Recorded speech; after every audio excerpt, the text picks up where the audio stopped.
তোমাদের যদি আজকের ভিডিওটি ভালো লাগে তো প্লিজ লাইক করে, কমেন্ট করে, সাবস্ক্রাইব করে পাশে থেকো। সবাই বলে মেয়েদের নাকি ঘর হয় না। আমি জানি মেয়েদেরই ঘর হয়, বরং যে ঘর তৈরি করে তার ঘর হয় না। বাপের বাড়িতে যখন থাকি তখন বাবারা যে ঘরটা তৈরি করে, বাবারা কিন্তু অর্ধেক সময় বাইরেই থাকে কিন্তু বাড়ির মধ্যে মা মেয়ে এরা। যখন মেয়েরা শ্বশুরবাড়িতে আসে, স্বামী কিন্তু আমি বিয়ে করব, আমার একটা সংসার হবে, সেই চিন্তা করেই কিন্তু ঘরটা তৈরি করে।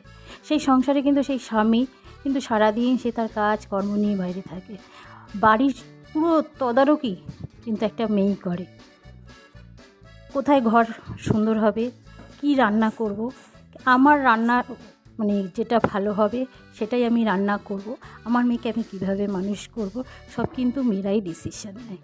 তাই আমার মনে হয় মেয়েদেরই ঘর হয়, কিন্তু যে ঘর তৈরি করে সে বাবা হোক, স্বামী হোক, যেই হোক,